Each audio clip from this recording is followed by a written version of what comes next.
Seguimos. Bien. A ver cuántos. Bueno. Eh, Hablábamos sobre el tema de la edición de los libros. Ujú. Eh, eu creio que teríamos que fazer um esforço para poder editar esse material. Porque creio que daqui a 20, 30 anos, uma geração de criadores terão acesso a este material. Eu não creio que o teatro, o livro de teatro, carai,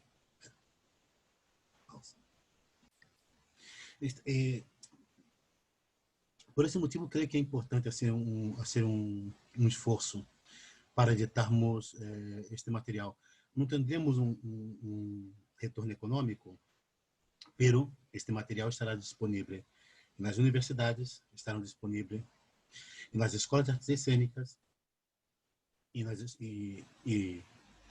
nos teatros, não? Para a formação de. Eu creio que eu sou defensor da edição de livro de teatro, especificamente de obras de teatro. Ujú. Sí, o sea, sería ideal que estén ahí a disposición. Es paradójico, ¿no? En Bolivia, por ejemplo, existe, eh, dentro de la ley de educación, se promueve que los distintos colegios le den como material de lectura a sus alumnos obras bolivianas en las distintas especialidades de la literatura, incluyendo la dramática. Uhum. Y entonces, de repente, te vienen profesoras, profesores o incluso estudiantes que te dicen, por favor, vamos a leer esta obra y no la podemos conseguir, tenemos que leer esta obra tuya, no la podemos conseguir, y se termina facilitando el texto vía PDF, qué sé yo, porque está bueno que la analicen, ¿no? Está bueno que entren en contacto con el material, pero no hay, el propio Ministerio de Educación se entrampa no facilitando edición de material boliviano, ¿no? Uhum. Cambiando um pouco de tema, tu como está, que seria uma pergunta que eu havia pensado para o princípio do conversatório, eu pensado que estaria bem colocá-la agora. Como tu como criador, como dramaturgo, está criando e vivendo esse momento tão excepcional com o confinamento provocado por el corona, por COVID-19? Claro, a mí me ha costado organizar la cabeza. Lo Sim. primero es que me costó mucho organizar la cabeza porque, eh, no sé, si bien viajo mucho y suelo hacer un traspaso de un lugar a otro y situar cuál es mi escritorio de trabajo, así hablando de cosas muy prácticas, muy pequeñas, muy banales, suelo hacerlo muy fácilmente y la computadora me ayuda porque tengo todo en la computadora, la biblioteca está en la computadora, etcétera, etcétera. Uhum. Eh, Hacerlo dentro de mi propio departamento me costó mucho. Yo suelo irme a lugares públicos, a cafés, a lugares así para escribir. Me es muy fácil hacer burbuja. Uhum. Me ayuda incluso a la concentración tener un pequeño rumor de movimiento alrededor, de gente alrededor. Eh, Me ayuda además a entrar en contacto con miradas, a escuchar cosas que sucedan dentro de ese ambiente o fuera de ese ambiente. Trato de estar siempre cerca de ventanas, Uhum. etc. Trasladar la oficina, entre comillas, a mi casa me costó aceptar eso en la cabeza, la organización de mi cabeza.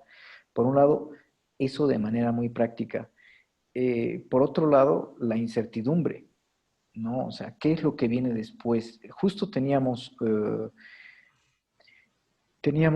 un trabajo muy fuerte que estrenar a principio de este año, un trabajo que me habían pedido hablando de la realidad latinoamericana y de la realidad boliviana de final del año pasado, que era una coyuntura excepcional con el movimiento que se estaba dando en Bolivia, en Chile, En la Argentina el movimiento era distinto, pero también hubo un movimiento fuerte, hubo posicionamiento presidencial, cambio de mando. Ya estaba llegándose al final de un primer año de Bolsonaro en Brasil. Ecuador estaba convulsionado, Colombia también empezaba a Sí. convulsionarse, ¿no? Entonces había un trabajo que me pedían en el que analice eso, y a mí me había costado llegar a ese momento porque con la crisis política de octubre en Bolivia y las violaciones a los derechos humanos que hubo, yo terminé haciendo trabajos de derechos humanos que me consumieron no solamente tiempo y energía, sino emocionalmente me tomaron demasiado. Era imposible que no me afecten, porque ha habido violaciones de derechos humanos impresionantes, ¿no? Eso más allá de cualquier posicionamiento político, partidista o el que fuera, las violaciones a los derechos humanos que han habido eran demasiado, demasiado grandes, fuertes, incontestables, insalvables. Entonces me tomaron, a mí me tomaron y a otras personas que andaban trabajando en ello. Entonces, de ahí desemboqué difícilmente a un momento en el que venía esa posibilidad de reflexión, de convertir esa reflexión en obra. Estaba tratando de resolver eso, encarando eso, cuando viene este otro momento, ¿no? Curioso. Entonces ha habido todo un resituarse muy, muy difícil para mí al inicio. Foi justo, foi curioso porque foi justo quando começamos, já estávamos metidos, estávamos começando o projeto do Terceiro Reich, que era Exacto. que cada dramaturgo conseguisse assim, uma leitura de um momento deste boom da ultradireita, do fascismo Ujú. do século XXI, não? Que estamos vivendo, não? Sí. E estou colocando, aqui em A Conversa Toda saído muitos temas e escutando me saem muitas perguntas sobre, comentava sobre o tema de direitos humanos, a violação dos direitos, não somente humanos, a censura, que é a lei mordaça que tuvimos, não, não te dá uma sensação de que, de alguma maneira, nós outros estávamos um pouco alejados, porque isso tudo estava passando. Por exemplo, aqui em Espanha, desde o governo do PP, com o Mm. Mariano Rajoy, aqui se criou uma lei chamada Lei Mordaça, Ujú. e era uma espécie, era um tipo de censura. Era um tipo de censura. De alguma maneira,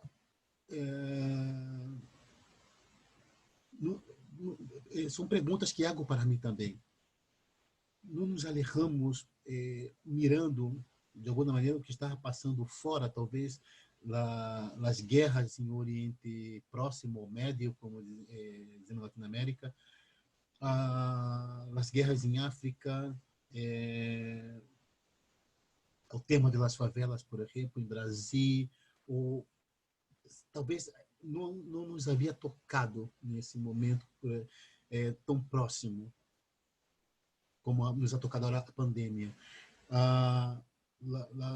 As violações dos direitos fundamentais não nos havia tocado hasta agora. Então parece que despertamos, ou não sei, creio que nos despertamos e vimos que estava muito próximo de nós outros. Porque se tu, mirando um pouco a história do próprio teatro, citamos anteriormente a Brecht, que escreveu imerso na Segunda Guerra Mundial, onde se cometeram atrocidades, crueldades, barbárie, aquilo foi na barbárie, não? Pero 75 anos depois, que foi dia 8 não? De maio, se cumpriu 75 anos do final da Segunda Guerra Mundial. A outra direita está mais viva que nunca, está aí de maneira pulsante. em Europa, ha soltado o charco, está em Latinoamérica, bueno, temos Estados Unidos a Trump, e nos ha tocado muito, e nos ha tocado estar aqui ao lado e vemos, sentimos que nossos direitos estão sendo, que há uma violação sobre os nossos direitos. Então, pergunto, onde estávamos? Onde estavam os dramaturgos? Porque tudo isso se estava movendo. Sí, a ver, en el caso de Bolivia en particular, hay hay una situación hasta semi-idílica, muy fácilmente romantizable que se vivió hasta el año pasado, ¿no? Entonces, yo creo que aquí había una mirada hacia lo que sucedía dentro, si bien en el sector artístico e intelectual no dejaba de haber crítica a errores muy fuertes que se estaba cometiendo dentro del el gobierno de Evo Morales. Sí. Al mismo tiempo, era la primera vez que llegaba una persona de las mayorías, del 70% mayoritario boliviano, es decir, poblaciones originarias, a tener, a ser la cabeza administrativa de este país, ¿no? El poder político. Y es absolutamente, es reivindicatorio, innegablemente, que esto haya sucedido. Entonces, si bien había errores muy fuertes y que denunciábamos a través de las obras, que procesábamos de distintas formas a través de las obras, de hecho yo tengo una obra que se llama Morales, que es muy crítica, pero a mi manera, ¿no? O sea, yo termino conceptualizando, no termino haciendo en esa obra no termino haciendo referencia puntual a hechos que yo tengo para criticar sobre el gobierno, sino que hacía un trabajo de conceptualización y llevaba la paradoja hacia mí y hacia mi elenco. O sea, nosotros, ¿en qué posición terminábamos en ese presente, siendo que era tan paradójico, ¿no?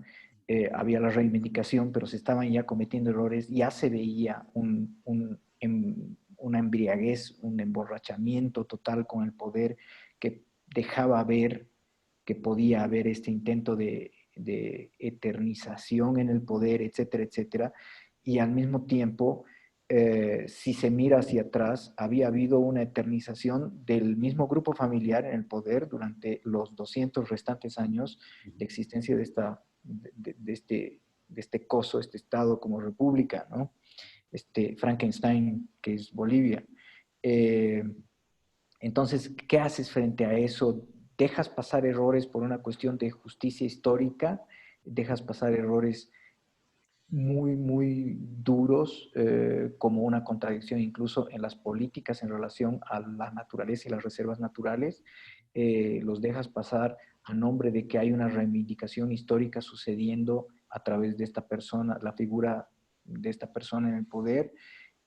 Hay hechos muy sospechosos en su estadía en el poder en relación a una serie de cosas. Entonces, toda esa paradoja la llevamos a una reflexión personalizada. Había una mirada, en todo caso, había una mirada muy fuerte hacia Bolivia, la coyuntura boliviana, sin dejar de hacer mención por aquí y por allá, en las distintas obras, a que hay una brecha creciendo. Había y hay una brecha creciendo que seguramente después de la crisis sanitaria va a ser aún mayor entre quienes ostentan el poder, sobre todo económico, y quienes están relegados, paradójicamente, quienes están relegados del poder económico y la toma de decisiones en el mundo son quienes proveen de los recursos naturales que generan esos recursos económicos, esas riquezas monstruosas económicas, ¿no? Somos, debo decir, porque no es casual que la crisis boliviana del año pasado, la crisis política, se haya dado cuando estamos cambiando de sistema de combustible, o sea, cuál es el combustible que pone en movimiento al mundo. Uno de los combustibles necesarios va a terminar siendo, está empezando a ser el litio. Y en Bolivia sobra el litio, ¿no? Es la reserva más grande del mundo de litio. Está acá debajo del Salar de Uyuni. Entonces, para mí era clarísimo que iba a terminar pasando eso, porque históricamente Bolivia ha tenido 3 o 4 crisis en su era republicana, muy fuertes, guerras, siempre por cambio de combustibles fósiles, de combustibles de uno a otro, ¿no? Del guano eh, al petróleo. Hemos tenido la guerra del Pacífico a la guerra del Chaco. Venía la guerra del litio, era clarísimo, y todavía vamos a pagar por las consecuencias de eso, ¿no?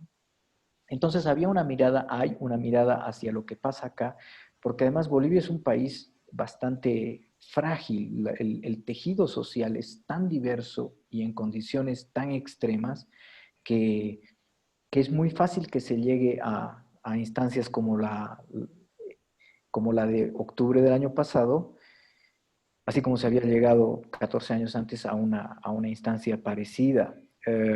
Entonces, es como que se deja mirar mucho, cautiva mucho la mirada de quienes estamos por acá, pero era claro, para mí era claro, y el entorno con Brasil, y paradójicamente yo he estado en Brasil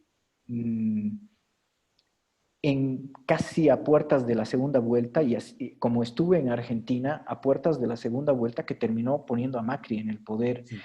y conversando con la gente local, ha sido increíble cómo, por lo menos en el sector escénico, y yo converso con gente de escénicas, de filosofía, de artes en general, de sociología, y había un estado de negación, me parece, ¿no? O sea, no, en la segunda vuelta imposible que salga Macri, no, no, Ujú. es una locura, sería una locura, así como en Brasil sería una locura que este tipo, este Bolsonaro, que apenas se lo reconocía como posible candidato, sería una locura que termine surgiendo, qué sé yo, y han terminado surgiendo estos, y muy de la mano de los movimientos evangélicos, ¿no? Muy Ujú. de la mano, en ambos casos. En Argentina es un poco menos visible, Ujú. pero el soporte evangélico para Macri se ha hecho un análisis que a mí me fascinó.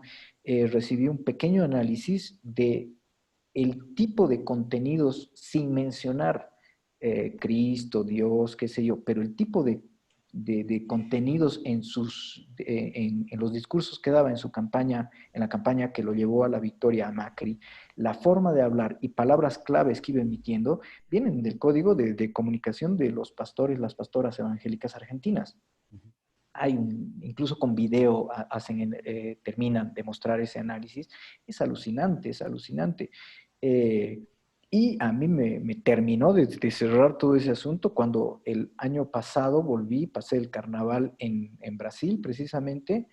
Estaba haciendo una investigación junto a Alexandre de Alfaja y Clayton São Paulo. Mariano en Sao Paulo, Ujú. y fuimos como parte de esta investigación. Semana antes del carnaval en sí, fuimos al Templo de Salomón, ahí, que es la central de la Iglesia Universal, Universal, sí. que en casi todos los países se conoce como Pare de Sufrir, es su eslogan. Ujú. En Bolivia llega casi como que Pare de Sufrir. Pocos saben que es la Iglesia Universal, todo el mundo le dice la Iglesia Pare de Sufrir. Eh, Ese templo monstruoso, reconstrucción del Templo de Salomón, qué sé yo, la paradoja, haber visitado eso, ok, haber vivido ese monstruo, ese aparato propagandístico monstruoso, Ujú. volver de ahí a Bolivia, en Sucre, que es una ciudad pequeña, este café que menciono que hago oficina es un café pequeño, no en el centro mismo de la ciudad, Ujú. y de repente yo escuchaba así que había una reunión de un grupo por ahí atrás, un grupo no habitual en ese café, y era un grupo de unos coreanos, no sé, unos asiáticos que estaban cerrando su año, un grupo, un grupo evangélico, y se daban premios entre sí. Un día después eran unos testigos de Jehová norteamericanos, y al día siguiente eran unos católicos canadienses. Ujú. Y yo decía, ¿qué hace tanta congregación religiosa en Sucre, en esta ciudad tan Muito. pequeña, pasando por acá, de distintos países y demás? Y claro, la respuesta era que íbamos a tener elecciones ese año, Claro. ¿no? Entonces, hay una cuestión, hay un trabajo de minar, además, avances que se han hecho en políticas identitarias, todo eso, toda una serie de conquistas relacionadas al pensamiento progresista y a los gobiernos progresistas que ahora están queriendo que sean revisadas. Estos grupos conservadores y mucho manejando la religión están queriendo que sean revisadas. Y esto se veía venir. Yo tengo... yo todo el movimiento personal que he hecho alrededor de mi identidad de género me ha llevado a entrar en contacto con una política de resistencias conservadoras hacia el respeto hacia la otredad que termina dando en el momento que estamos, ¿no? Porque toda la movida hacia la derecha, toda la movida política que veníamos terminar de asentarse básicamente en el año pasado hacia la derecha en Latinoamérica, termina de consolidarse ahora con la pandemia, ¿no? Y ahí están todas las medidas, en Bolivia es clarísimo, las medidas que se están tomando son de asalto a los derechos humanos gracias a la emergencia sanitaria, y lo que queda después de eso es una población absolutamente habituada a que se le asalten los derechos, ¿no? Porque, claro, Dividida. más allá de las, sí, y más allá de las medidas específicas que se tomen, es ya el haber entrado en la psiquis, en la lógica de pensamiento de la población que entiende como, ok, todas estas medidas nos ayudan. Si nos protegemos de cualquier otredad, de mi vecina, de mi vecino, si la mantengo lejos es mejor. Entonces, ok, y si es un poquito más lejana, si no es mi vecina conocida, que sé que la veo pasar todos los días por acá, hace una vida más o menos normal, más o menos ordenada, más o menos limpia, según mi criterio, si no está cercana a mi estándar, le tengo más miedo.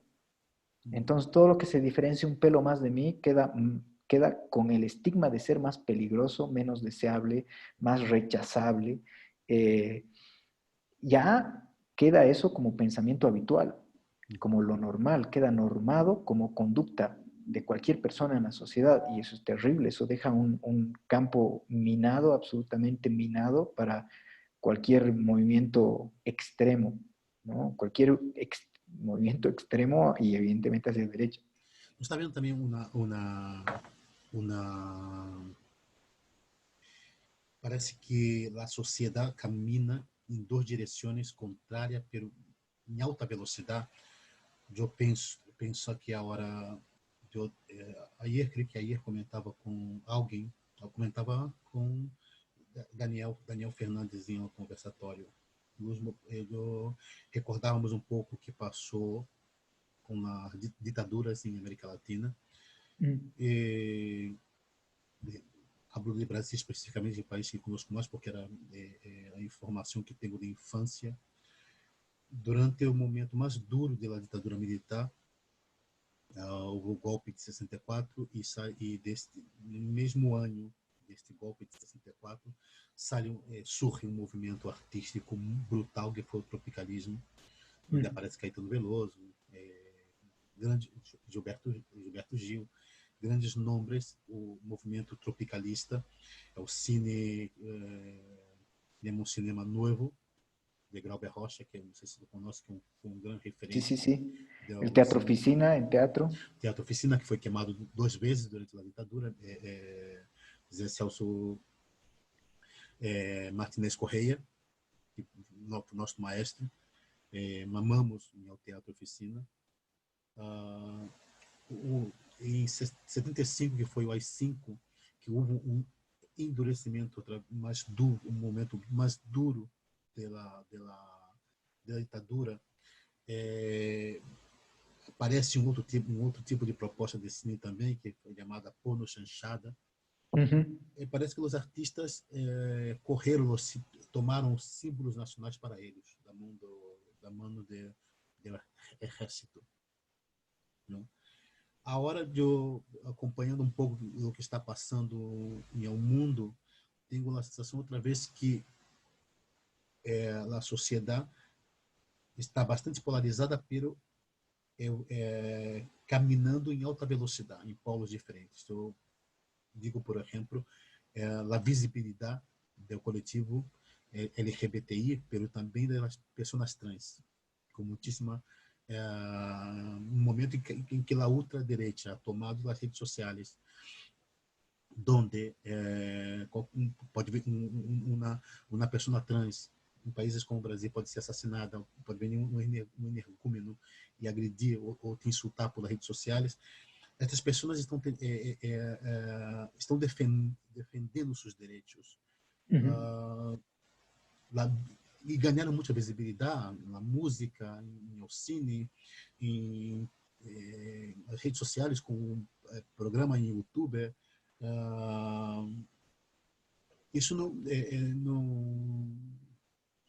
um coletivo que estava sigue estando marginado, eu não esperava que ganhara tanta, já veniam também, como o novo feminismo, que ha venido com muita força e de maneira muito plural e muito diversa, e choca com esse momento que estamos vivendo, onde outra parte da sociedade são as que apoiam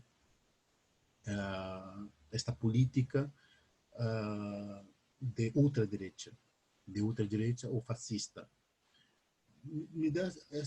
Esta é a sensação que tenho, que estamos caminhando em alta velocidade desde polos muito diferentes. Porque com o endurecimento desta política de censura, por exemplo, tu mira aqui em Espanha, por exemplo, com o franquismo, não? Havia muitíssimas coisas que não se podia ser. A gente se marchava ou moria. Não? Agora, a sociedade, está a palavra empoderamento, quando veio que há um debate de uma pessoa trans ou de um artista trans com uma pessoa de ultradireita, seja nas redes sociais ou em programa de televisão, hostia, algo ha cambiado também. Algo ha cambiado. Não? E na mesma sociedade que convivem pessoas de polos tão diferentes, pela sensação que tenho. Não sei se me explico. Sí, es decir, sí ha cambiado algo, pero precisamente a consecuencia de ese cambio hay una especie de reacción, es un movimiento de reacción a ese cambio, a ese avance que se está dando y se está dando de manera muy, muy fuerte, ¿no?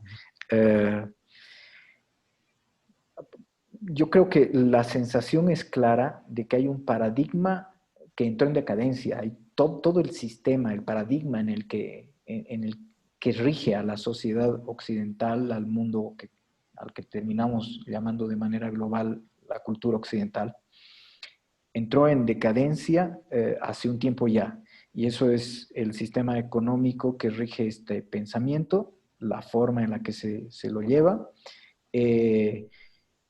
los valores que están asociados a ese pensamiento, esa comprensión y manejo de la economía, pero incluso detrás de eso, todo el paradigma patriarcal que termina generando ese tipo de célula familiar como célula inicial de la producción, etcétera, etcétera, hacia luego lo que va a terminar dando en el sistema económico y los valores a los que lleva la comprensión y el manejo de la economía como se la tiene en la cultura occidental.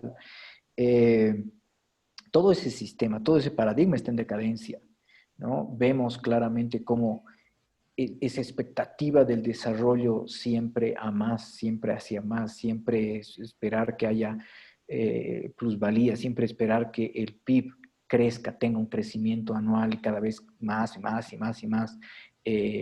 Toda esa expectativa no puede ser más contraria a la sustentabilidad, a la sostenibilidad de todo el planeta, ¿no?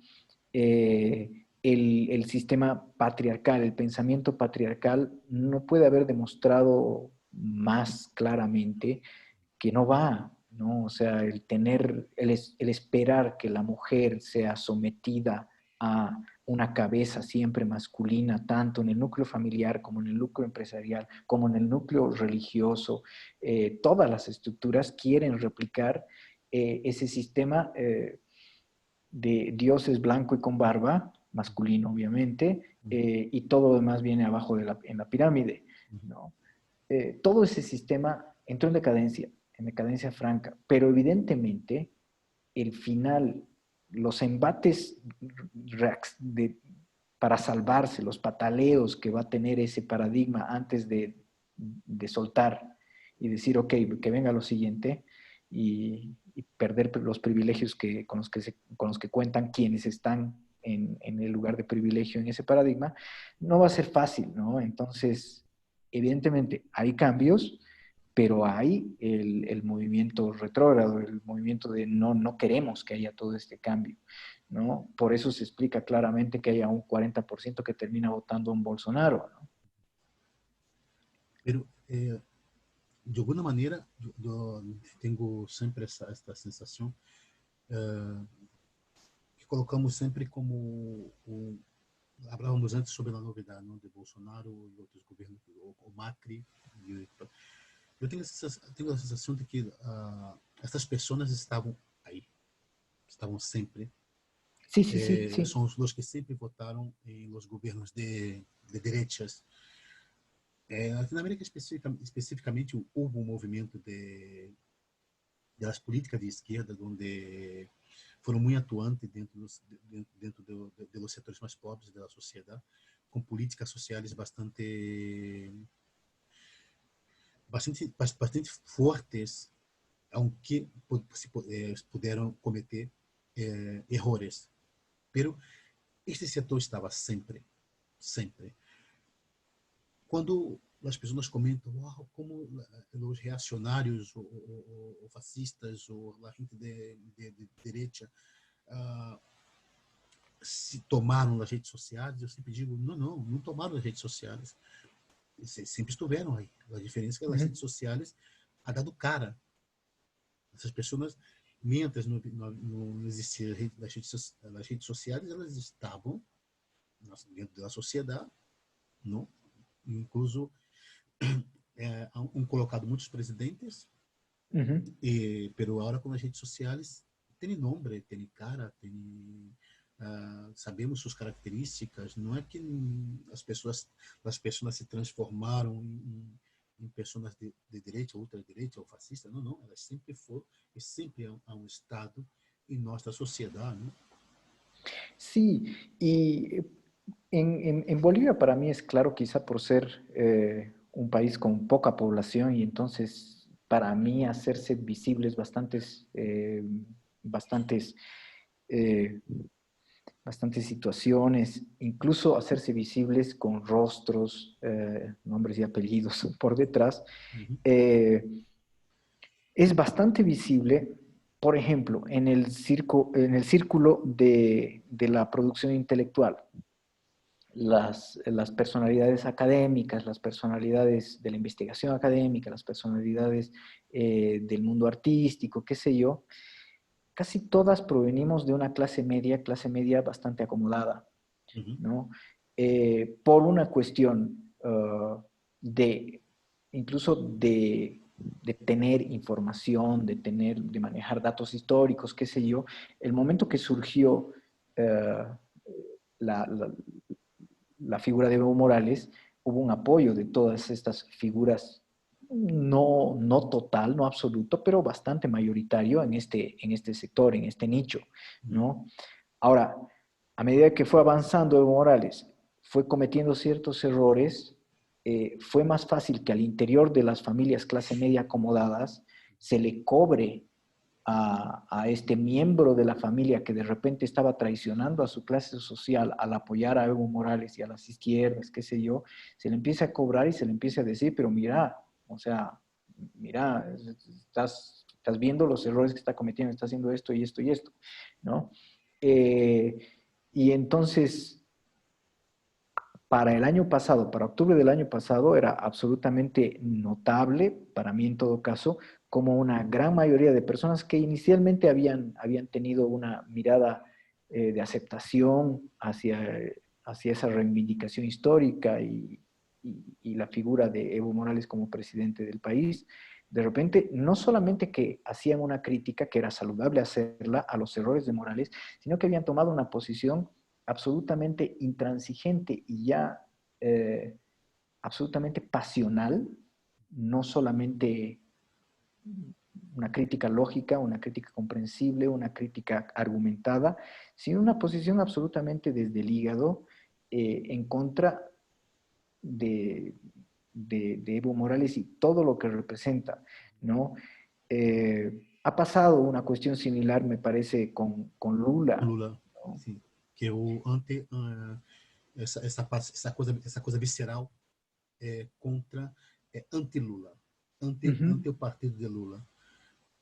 Eu estava escutando e creio que legal a conclusão de que uma coisa que vengo planteando há muitos anos. Eu creio que a sociedade que ha votado, a sociedade que também intelectuais e pessoas ligadas ao mundo da universidade, o pensamento, das artes, uh, viveram durante décadas da história, podemos ir à Wikipédia, não? Durante siglos, as direitas han governado nestes países e temos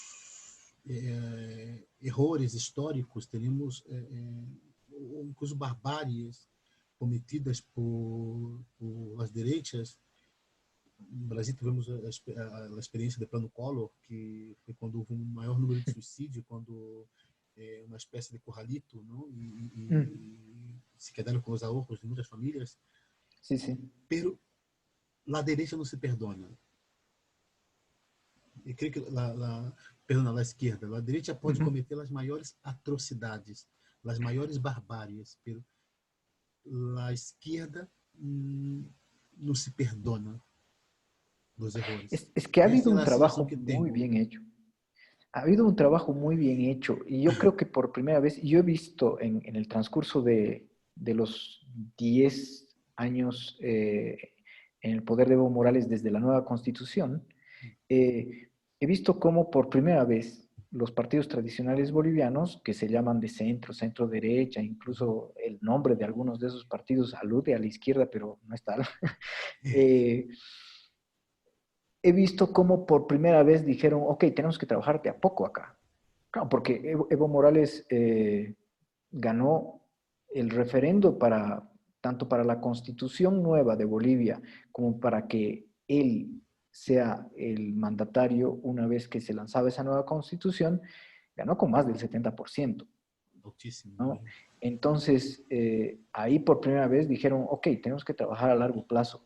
Y han empezado a trabajar por primera vez de manera sostenida. Se ha hecho, yo he visto el trabajo político, el sembrar ciertos errores que después iban a ser cobrados con escándalos, como formas de escándalos, sean de corrupción, escándalos personales, qué sé yo, y muchos de ellos han sido sembrados.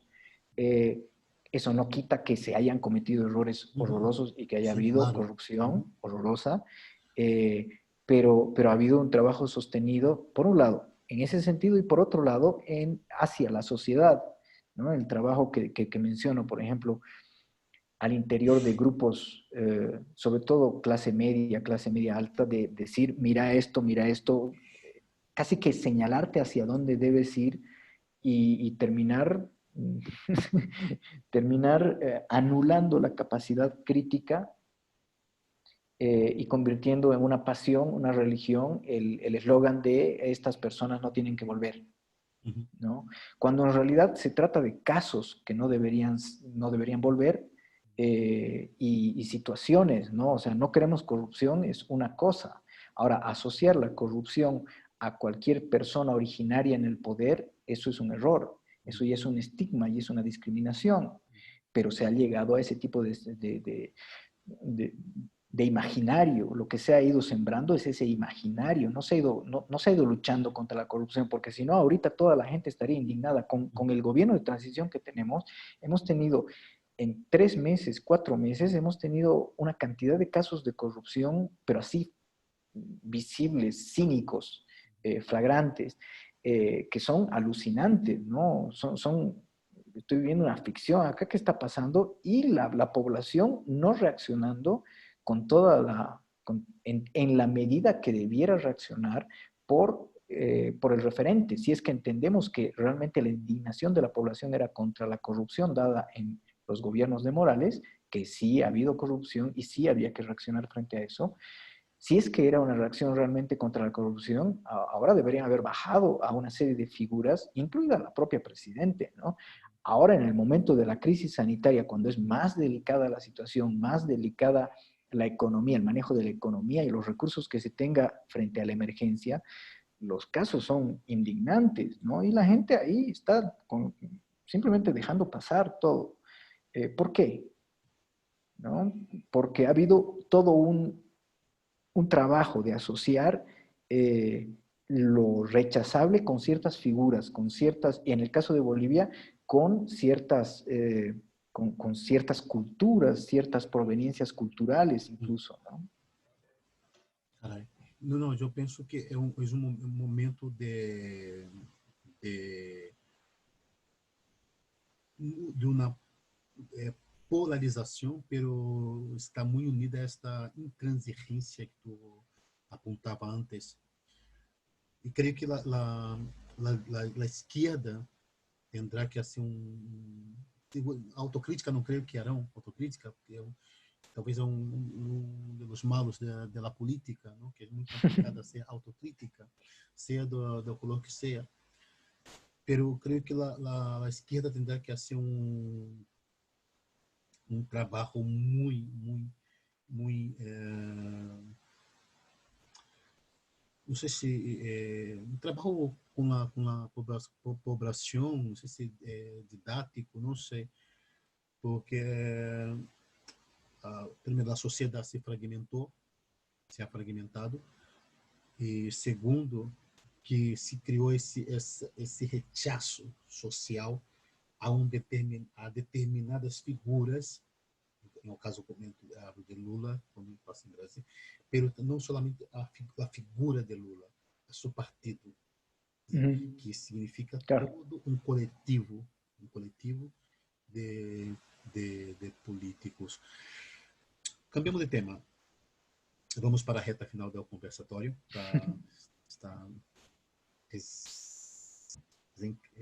Me encanta este diálogo contigo. Pero hace uma semana, Jorge Dubat, que é um grande maestro, catedrático do teatro argentino, falava sobre a relevância do convívio, não? E estava pensando na relevância do convívio. Falava sobre esta migração de los criadores a las redes sociais, a pequena pantalla do telefone móvel ou a pantalla de nossos ordenadores. Como tu, como criador, está vivendo esta migração de los criadores, dramaturgos, atores a las redes sociales? Bueno, por un lado, es como que hay que hacerlo, ¿no? Es decir, es un medio hipervigente. Creo que ha sido un error dejar que ese medio sea tomado por figuras muy poco pensantes. Los ultras. ¿No? Claro, entonces es el momento de ponerse al día, por un lado, ¿no? Y empezar a aparecer y mandar contenidos sensibles, contenidos bien elaborados, aunque sean cortitos. Adaptarse al formato de las redes sociales ya es ceder demasiado, ¿no? Y no digo adaptarse a la pantallita, ¿no? Sino adaptarse, por ejemplo, al tiempo de duración en el consumo del producto de pantalla de las redes sociales, ¿no? O sea, ¿cómo elaboras pensamiento profundo a tiempo de meme? Es complicado, ¿no? Pero algo hay que empezar a hacer por ahí para jalar hacia una siguiente instancia de mayor tiempo, de otras calidades y otras cualidades, ¿no? La cualidad del tiempo de reflexión, etcétera, etcétera. Sí hay que hacer ciertas cosas, pero al mismo tiempo yo creo que ahora más que nunca es que no hay que ceder el otro aspecto, ¿no? Porque el convivio no solamente como hecho como de contexto natural del hecho escénico, sino el encuentro que permite la interacción social que da voz a las comunidades y no solamente a las cabezas de las comunidades, no solamente a quienes terminan administrando, que ya hemos visto muy fácilmente van a terminar cayendo en todo tipo de errores, ¿no? En ambiciones, codicias, corrupciones y demás. La voz de la sociedad, la voz comunitaria tiene que estar presente y la interacción previa para que eso se dé, lo hemos visto el año pasado, Chile, Ecuador, Bolivia, etcétera, etcétera. Eh, la presencia del grupo manifestándose, de la sociedad manifestándose, uniéndose para manifestarse en el espacio común, en la calle, todas estas cosas, así como las reuniones, los encuentros que son el entorno natural para las artes escénicas, no podemos ceder. Tenemos que reclamarlos, tenemos que recuperarlos, ¿no?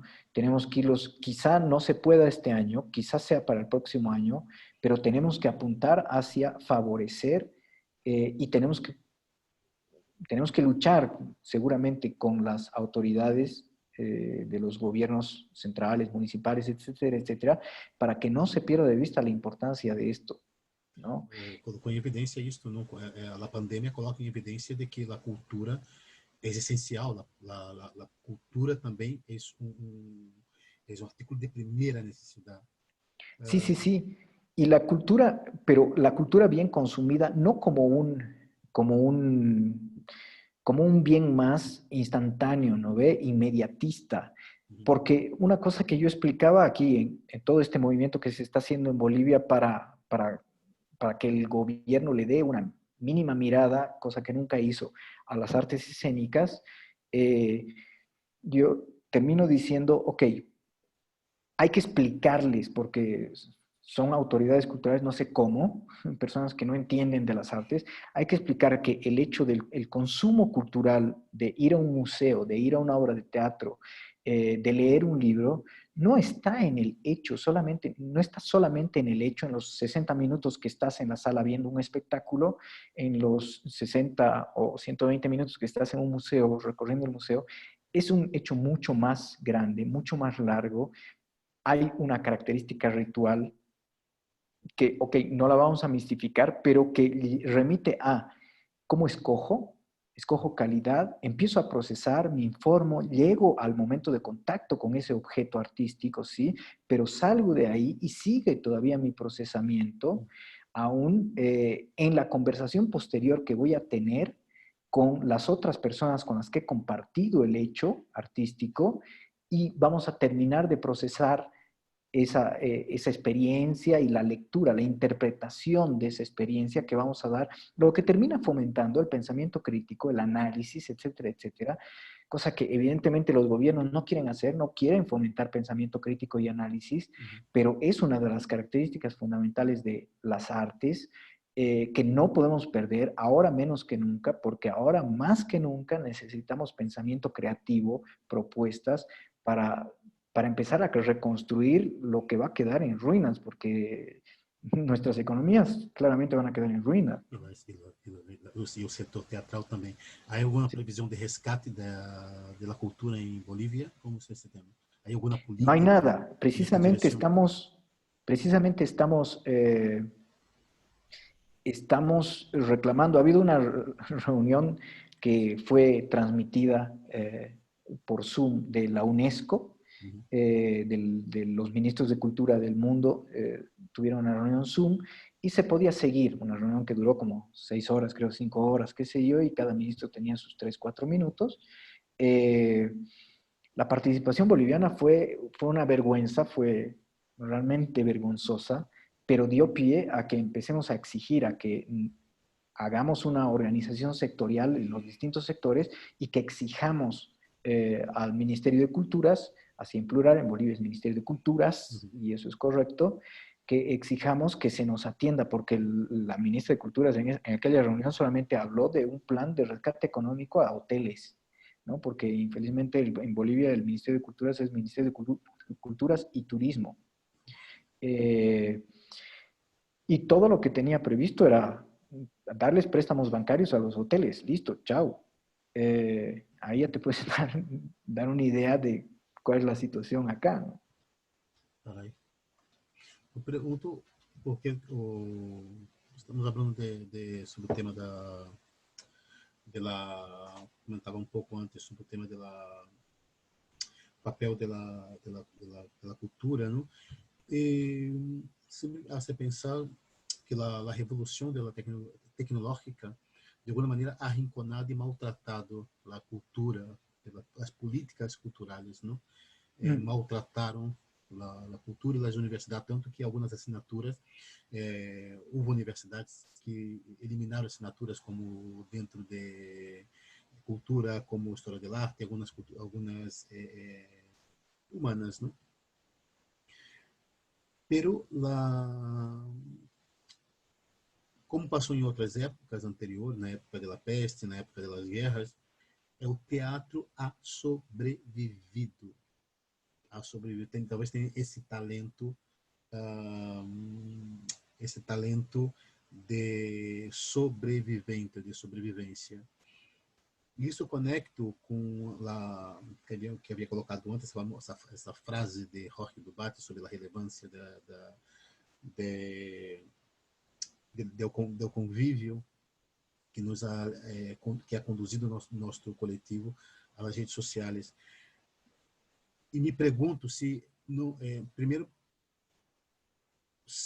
por que hemos tardado tanto, nosso coletivo, ha tardado tanto a chegar às redes sociais, porque havia um certo rechaço, e depois se não estamos já começando a generar algo, não sei se novas formas de interpretação desse teatro, câmbios que se sucederão dentro del fenómeno teatral de cara ao futuro. Sí, yo creo que ha habido resistencia. De hecho, conozco muchos artistas en distintos países y de distintos campos de las artes que tuvieron Facebook y ya no tienen, por ejemplo, ¿no? Que dejan de usar WhatsApp, etcétera, etcétera. Entiendo totalmente, entiendo totalmente el no acoplarse a ese sistema, el tenerle resistencia, porque es una herramienta de desculturalización, de desinformación, es una antiherramienta fantástica. Es muy buena para, para eliminar los procesos de calidad en contenidos, calidad en pensamiento, calidad en análisis, calidad crítica. Es fantástica. Todas las redes sociales son fantásticas para eso. Son excelentes, ¿no? La información es transformada en fake news, en desinformación, a ritmo de un chasquido de dedos. Los contenidos, la información, hay una confusión absoluta entre hechos y opinión. Todo es relativo, todo se ha relativizado aún más. Tú puedes pensar eso, pero yo pienso esto. Tú puedes decir eso, pero yo digo esto. Mi comentario es lo que importa. Y luego los algoritmos que han venido a ayudar a que yo solamente mire lo que se parece a lo que yo ya miraba. Pondría un poco de gasolina en tus colocaciones. ¿Tú no, de alguna manera no crees que las redes sociales de alguna manera ha democratizado? No, para nada. Para nada. Llegaría ahí. Sí, los medios de comunicación de alguna manera como un poco como pasó con la crítica teatral, ¿no? ao estar nas mãos de grandes incorporações de banco, estão jogando um papel também dentro de nossa sociedade, não? Para bem e para mal. Eu como criador, como tu colocava antes, para a criação de conteúdo, para a difusão das artes cênicas, eu vejo uma ferramenta poderosa. Por outro lado, compartimos, talvez que podemos dizer isso, dentro desta terra de nadie, compartimos espaços ou convivência com pessoas que querem exponer-se desnuda ou querem pôr o prato que é preparado do dia ou que acabou o erro que acabou de parir. Estou tentando colocar que existem critérios, não só o critério para comprar um periódico ou para comprar uma revista, como também critérios para utilizar as redes sociais. Aí eu abro de nós outros adultos, não? Porque um crio, um adolescente, é muito complicado ter critério para filtrar tudo que há nas redes sociais. Eu, por exemplo, eu tenho um problema com atores que me envia o book, não? Videobook, alguma coisa assim, não? Que é uma grande trampa, porque tu vê, é um material editado. Para mim, o que vale é o ator sobre a tábua. Você sabe ler o texto, você sabe interpretar, você sabe caminhar pelo espaço. Quando tu recebe um material desse, tu não sabe como funciona este ator em las tablas, não? E as redes sociais também têm esse espaço onde tu tem, onde há como pessoas que não desde exibição exacerbada, esse eu, não? Onde todos expõem suas carências, não? Pero também é um espaço de generação de conteúdo. Aqui, eu creio que falta critério. Por isso que eu comento que, de alguma maneira, é como eu comentava antes do pensamento em Bolívia sobre as universidades, que o pensamento havia quedado nas mãos de alguns. ¿No? El sistema universitario en Bolivia ha demostrado demasiadas deficiencias, también hay que decirlo. Não, pero comento na questão das redes sociais especificamente, o pensamento estava na mão de uns poucos, se seguem nas mãos de uns poucos. Como as redes sociais, por exemplo, não tem a função, eu venho do periodismo, por esse motivo coloco, claro que existe uma indústria das fake news, mas essa indústria das fake news, ela tem, existe um organismo para se fabricar. Podemos dizer uma empresa, uma indústria, e utilizam as redes sociais como nós outros, assim como utilizamos para difundir nosso material, seja de teatro, seja de literatura, eles utilizam para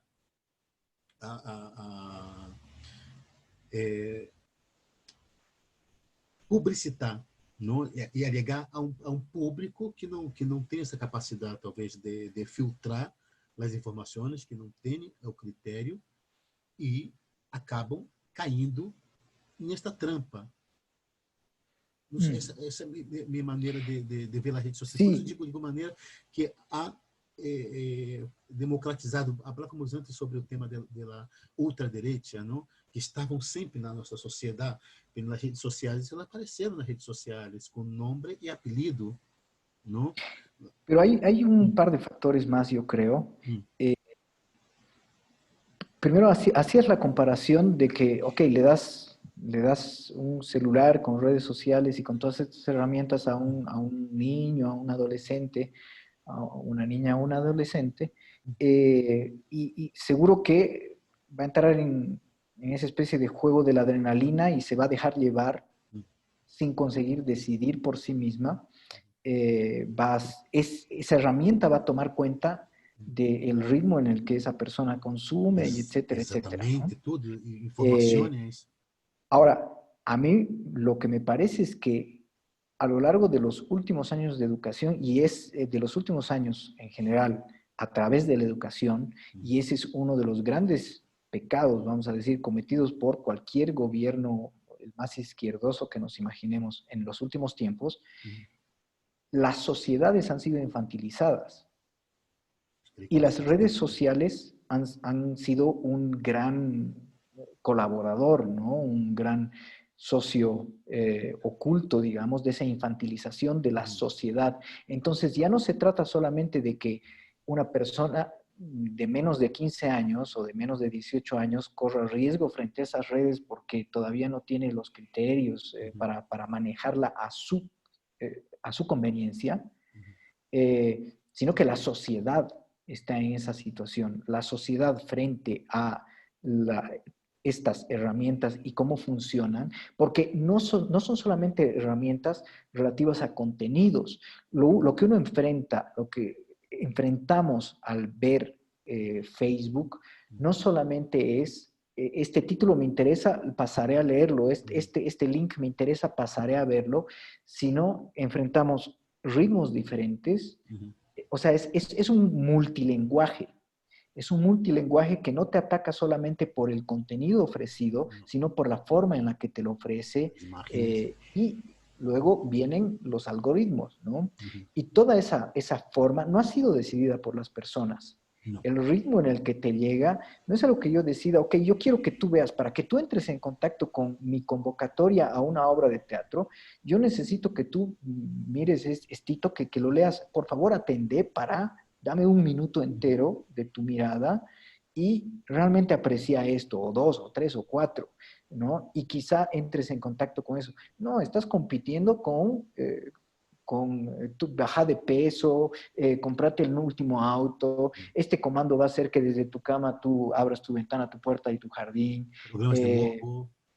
claro, más todas las otras cosas, ¿no? O sea, el morbo en relación al sexo, en relación a la política, el espectáculo que se ha convertido, todo se ha convertido en espectáculo extremo, Bueno, ¿no? La política es un espectáculo. e nasce é o fenômeno influencers, não? É Ajá. curiosíssimo o fenômeno influencers. É Claro, curiosíssimo. entonces hay toda una cuestión dirigida hacia que los valores sean otros, los valores los valores de consumo, los ritmos de consumo, los valores, la forma de comprenderme a mí, comprender la otredad, comprender todo lo que tengo enfrente es otra a partir de las redes sociales.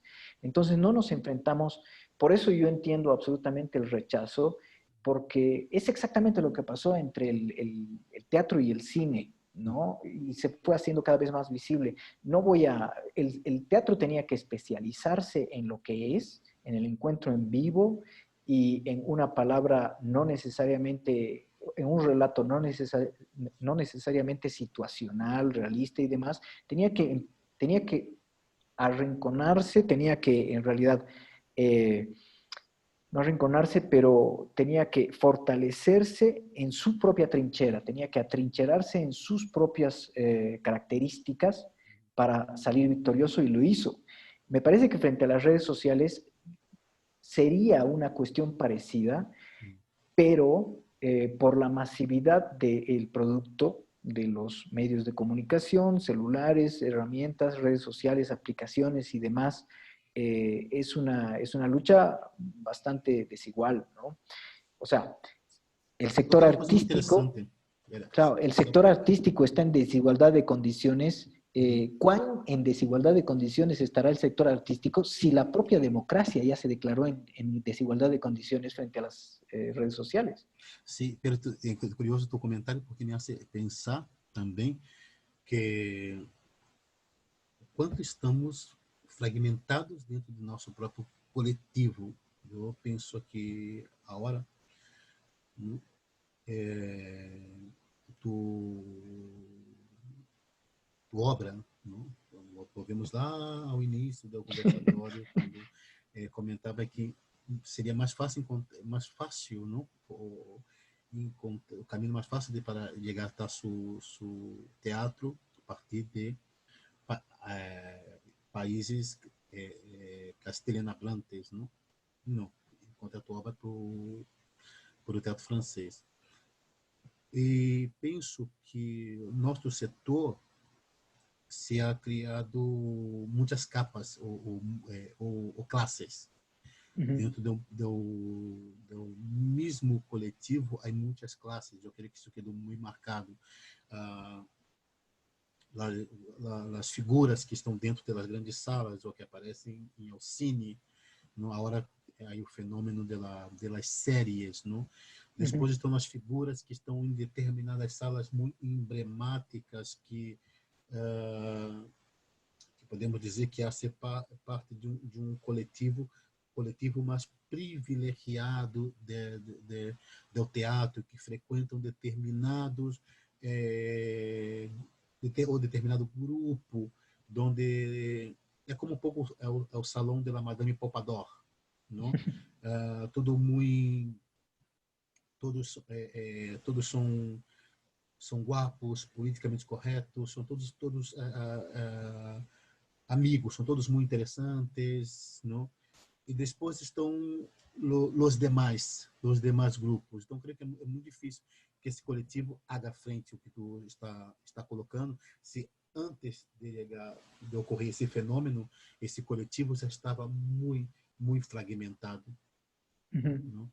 E debilitado, e debilitado não somente para afrontar o fenômeno das redes sociais, para também para afrontar e dialogar com a política. Não? Sim.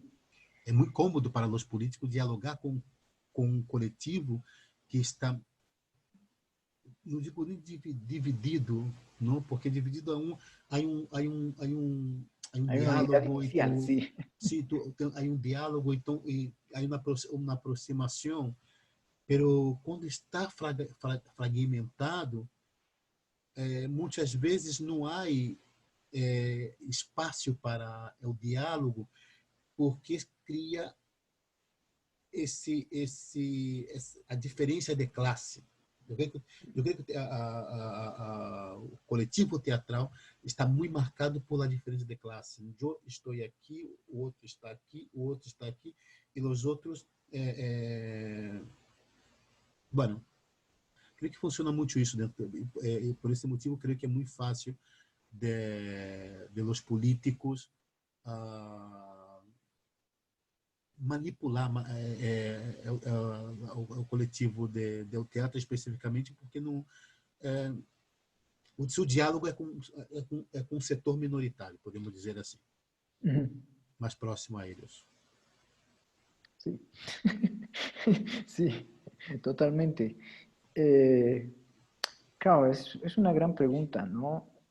Creo que en realidad el trabajo tiene que ver con... hay un trabajo interno que realizar, hay un trabajo de reconocerse dentro del sector, unos con otros, unas con otras, para poder entrar en un diálogo incluso más, seguramente con las administraciones gubernamentales es importante, pero con el público, ¿no? Esse é um tema que dá para um conversatório muito largo sobre o público, sobre formar público, sobre formar novos públicos, não? Eu comentava antes, lá no início da conversação, sobre, eu havia lido um fragmento de, de um texto que falava de sua dramaturgia, que era, qual foi a palavra que eu utilizado, a ver se recordo, a palavra que é utilizado para sua dramaturgia foi, vou ler aqui, ver se recordo qual foi a palavra que utilizei para tu dramaturgia. Buscarei aqui. Ah, transgressão. Ujú. Por quê? A mim, coloquei aqui alguns pontos porque creio que o dramaturgia, de alguma maneira, transgride. Com relação à crítica, qual é a observação da crítica com relação ao dramaturgia? Porque colocam, abram dela transgressão também. ¿En qué dirección? Viene en varias direcciones, ¿no?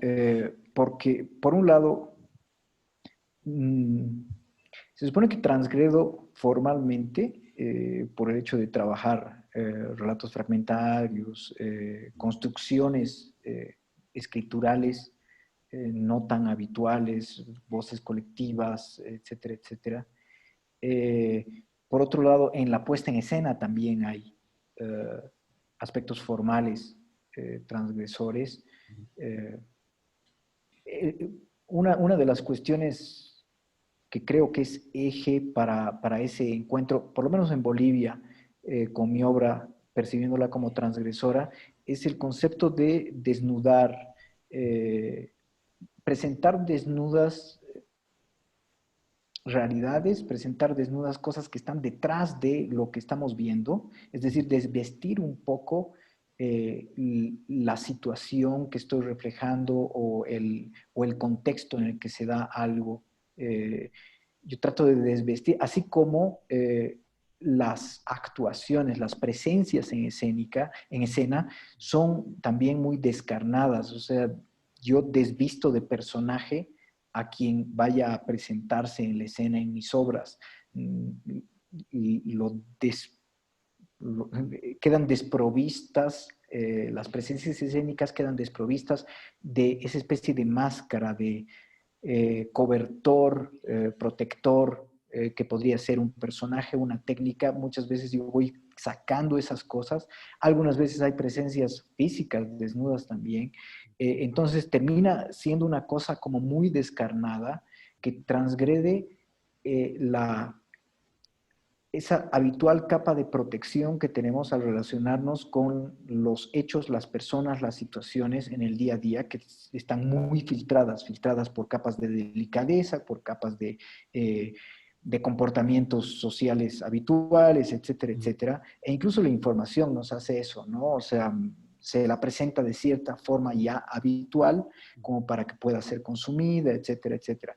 Entonces, al quitarle todo eso, termina sucediendo lo que termina viendo la crítica, el análisis, es que hay una transgresión de lenguajes, transgresión y también transgresión en el tratamiento de los contenidos para ir hacia algo como descarnado, poco habitual, que termina transgrediendo el hábito de consumir relatos, claramente, en los públicos acá presentes.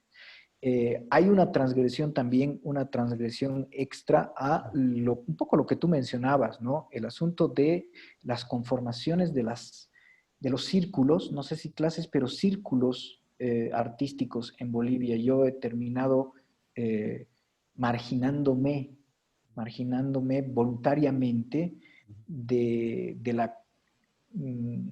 esta especie de complacencia de estar en determinado círculo artístico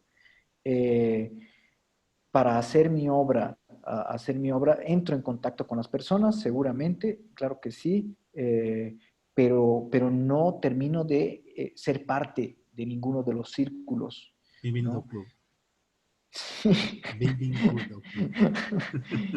y es gracioso, para mí siempre ha sido paradójico que termine en una especie de figura de reconocimiento, de pequeños hasta privilegios conmigo en tanto artista, cuando siempre me he retirado, siempre he trabajado desde las márgenes, desde las antihegemonías, ¿no? Eu creio que a maior transgressão de tu teatro, de tu dramaturgia, foi no romper com qualquer estrutura, qualquer estrutura de que colocar o teatro boliviano como um teatro que está lá em Latinoamérica, com folclórico na Amazônia. Creio que o maior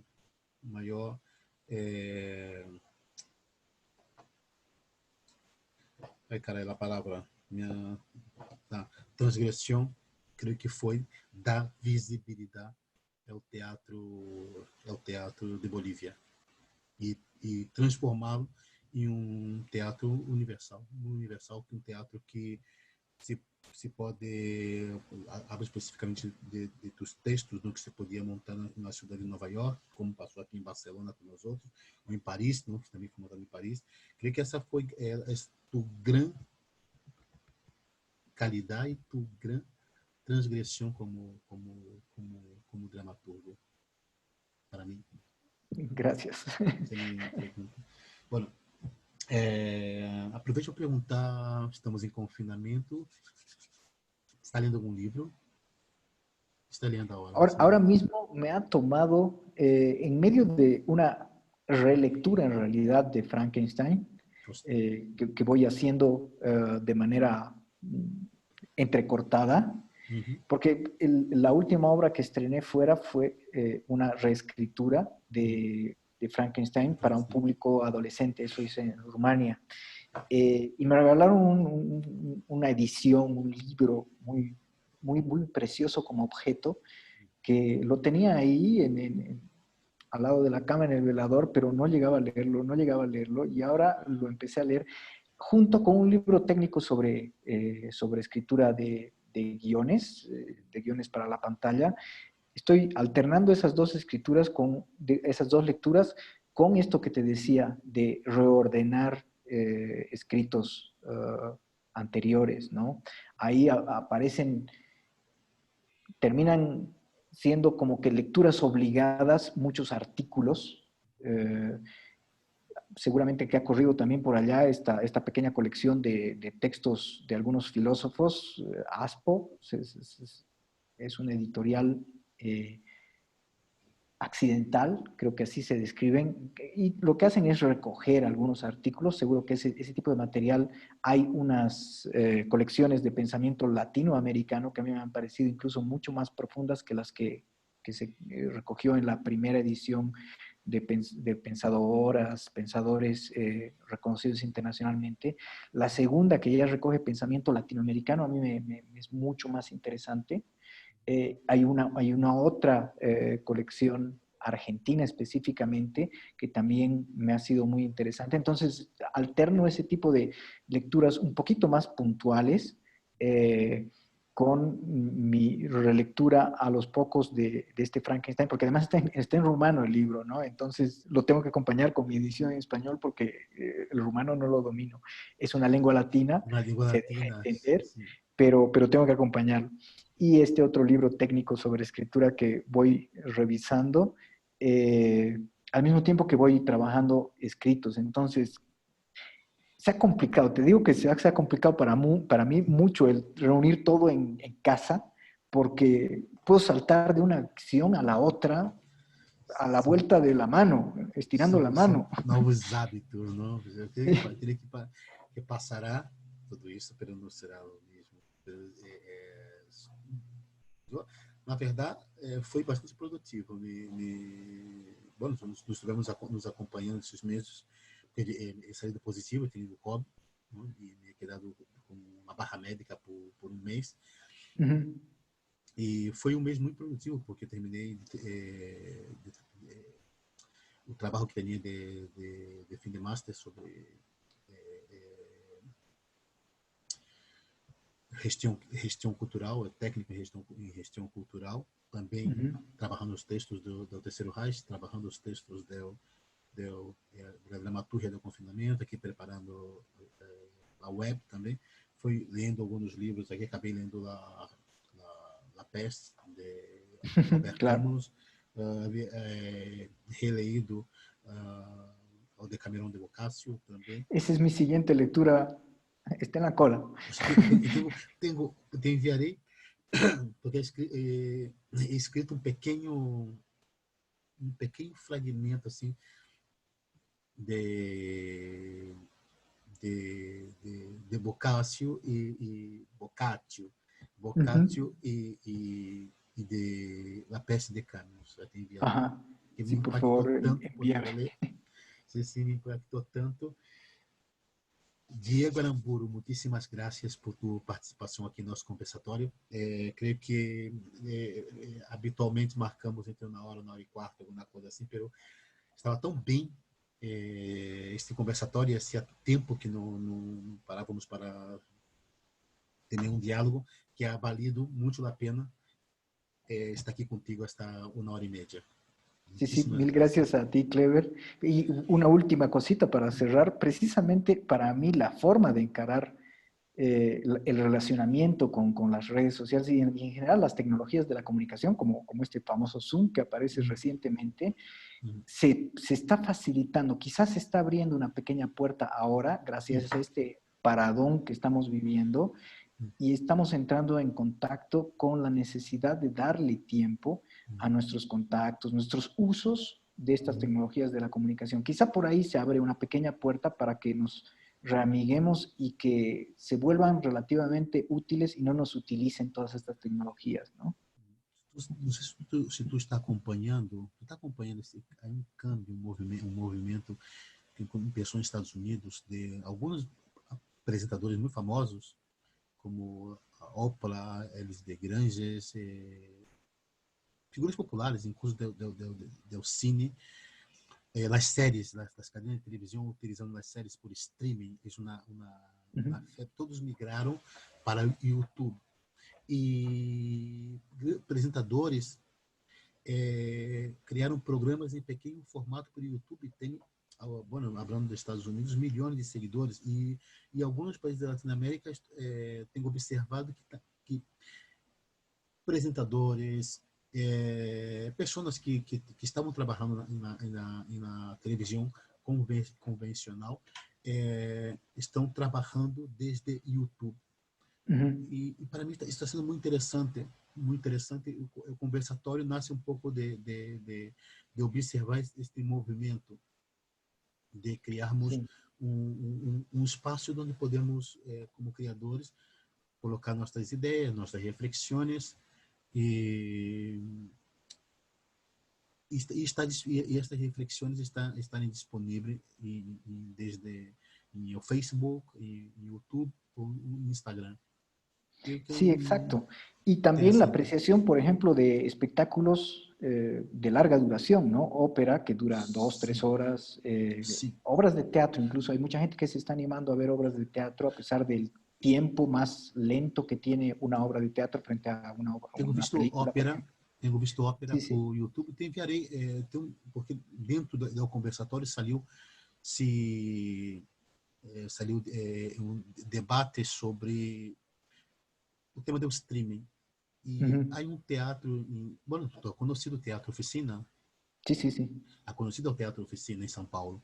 Que ha puesto a disposição su canal. Sí, lo vi. Sim, a estrutura do Teatro Oficina.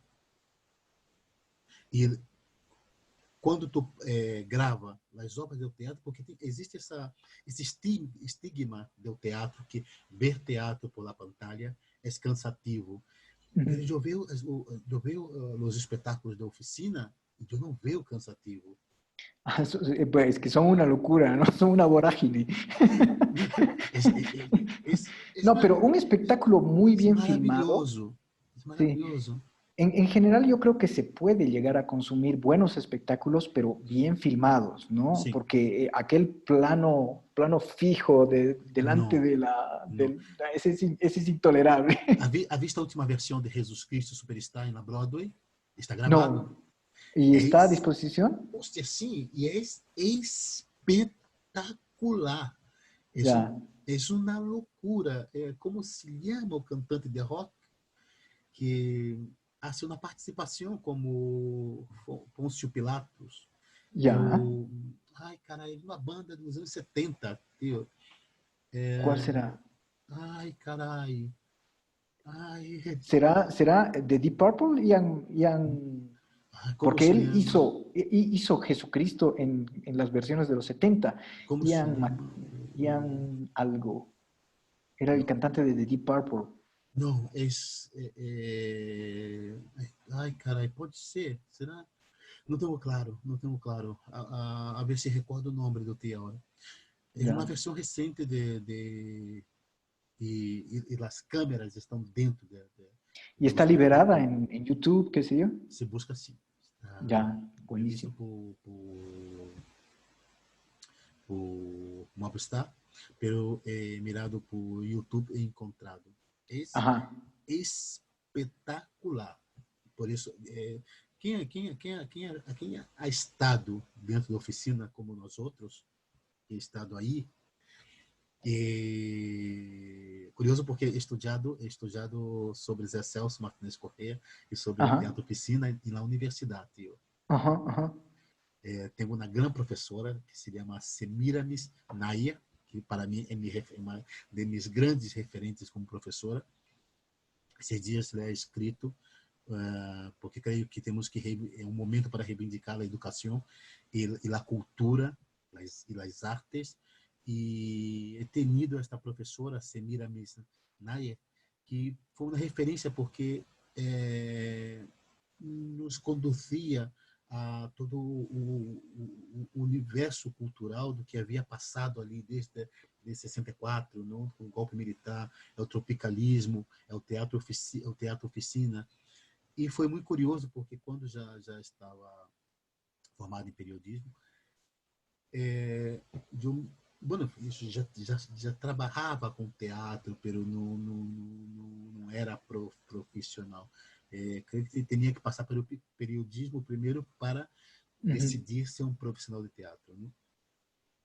E foi quando conheci a José Celso Martínez Correia, conheci todas estas figuras que eu havia estudado na universidade. Muito, e trabalhado teatro com eles, não? Isso é Fantástico. muito, sim. Y ella es quien te introdujo al universo del teatro oficina. Minha professora, não Ujú. somente no teatro oficina, me ha introduzido, creio, que nos universo de la cultura me ha provocado de alguma maneira, porque eu já venia, já já estava metido com teatro amateur, Ujú. pero ele me ha introduzido de alguma maneira em um mundo do conhecimento de la cultura, que consequentemente me ha conduzido para o conhecimento das artes. Claro, eu havia conhecido estas figuras de maneira teórica, dentro da Ujú. universidade, nos livros, o que seja. E, bueno, poucos anos depois, eu estava cara a cara com estas Con figuras. C. Celso. Sim, e é o teatro onde estrenou a cantante Maria Bethânia, irmã de Caetano Veloso. Eu também estrenado no mesmo teatro que é estrenada Maria Bethânia, Nara Leão, toda essa figura. E para mim foi muito, muito curioso, porque como havia estudado na universidade sobre o teatro de arena, Ajá. eu creia que era um teatro grande, não? A juventude, somos torpes, não? E creia que era um teatro muito, não sei, de 200, 300 lugares. Não? E digo aí, um teatro muito intimista, uma arena, realmente, uma Ujú, arena, ujú, ujú. com 90 lugares, o público quase em cima de ti. E uma coisa muito boa foi meu reencontro com Boal. Conheci Boal, eu tinha Ujú. Augusto Boal, eu tinha 17 anos, 16, 17 anos, quando conheci Augusto Boal em um curso. E mi segundo encontro com ele foi em 2004, porque ele se formou como diretor, como dramaturgo, como ator, dentro do Teatro de Arena de São Paulo, que é Sí, sí, sí, sí. o nosso teatro pequeno. E eu participei da celebração dos 50 anos do teatro e recebemos todas essas figuras que eu havia estudado na universidade. Fantástico, Muito, fantástico. é curiosíssimo, é muito curioso, Sí. não? É No, yo muito creo que curioso. hablabas de que el teatro va a resistir, yo también creo que va a resistir, Sim. pero además va a volver a cualidades íntimas, rituales, que de Uhum. alguna forma son su fortaleza y creo que nunca las ha perdido, pero quizá no estaban siendo siempre tomadas en cuenta y ahora se va a exigir esto, ¿no? Sim. E uma coisa que aprendi com o Zé Celso, uma coisa que aprendi com o Zé está com 85 anos. Que as figuras que passaram por teatro oficina, que lá nos anos 60 estavam assim no teatro como ator, muitos seguem trabalhando com o teatro Renato oficina. Borghi sigue O siendo un Borg, actor Renato Borg, fantástico, ¿no? exato, exato. E é curioso isto, que eu aprendi com o Zé Celso que nossa profissão vocação. Ujú, Por isso que o Zé leva, leva tantos anos sobre o cenário, como músico, como diretor, como dramaturgo, leva são 85 anos. mm, Tem 80, e o teatro foi queimado 2 vezes durante a ujú. ditadura. Então, uma das coisas que aprendi talvez aprendi com o Zé Celso, que esta profissão é vocacional, porque creio que vivemos momentos de muito trabalho, de pouco trabalho. Creio que nós outros somos privilegiados, porque se há boa maré, estamos trabalhando, se há mala maré, gestionamos nosso próprio trabalho. Creio que somos privilegiados nesse sentido. Pero esse sentido do ator, do criador, que more praticamente sobre o cenário, Mm. que esta certeza que que é o futuro do criador, não? É em La Verreis seguir trabalhando como criador, não? Me ha aportado Zé Celso. Ujú. Sempre quando perguntam para mim, pero o que pensa tu quando já esteja maior, se jubilar, alguma coisa? Não, eu digo, não. Uma das coisas que aprendi que me apetece chegar a La Verreis, me apetece ser viejo, porque creio que poderei ensinar, passar a os que vêm atrás informação, formação, não?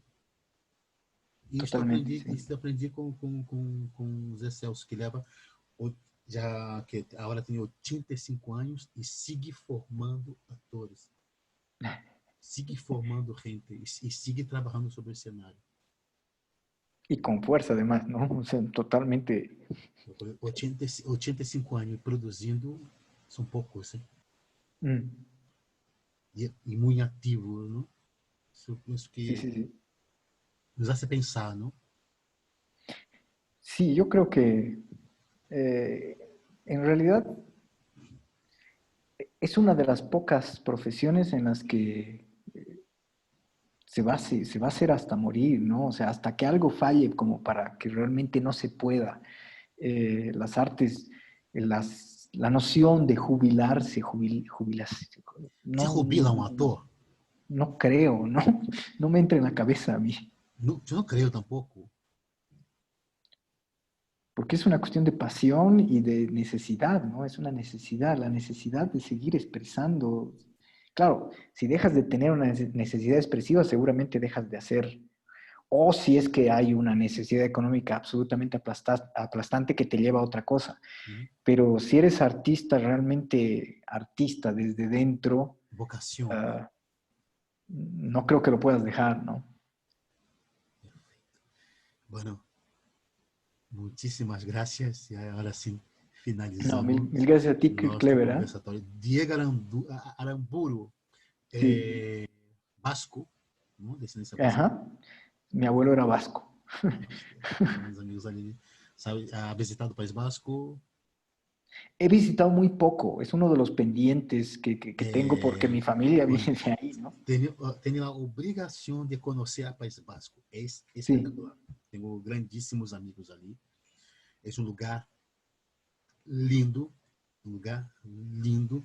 Temos que visitar uma cidreria, não? Não sei se tu é vegetariano ou não, pero estão os pinchos que são muito bons, os chuletones que são muito comuns ali, e está em uma noite de marcha por las cidrerias. Eu vou muito bastante a Donosti e ajá. invito a ti quando venga a Barcelona, temos que ir a Donosti ou Bilbao ou conhecer pueblos como Sumaya também, pero se tu é neto de Basco, tem que hacer esse viaje. Sí, sí, sí, sí. No, de hecho, no lo he hecho hasta ahora porque yo lo quiero hacer y lo quiero hacer bien, con un poquito de tiempo, ¿no? É um lugar privilegiado, um lugar belíssimo. Ujú. Bueno, finalizamos aqui. Muitíssimas gracias. Mil gracias a ti, un abrazo. Outro.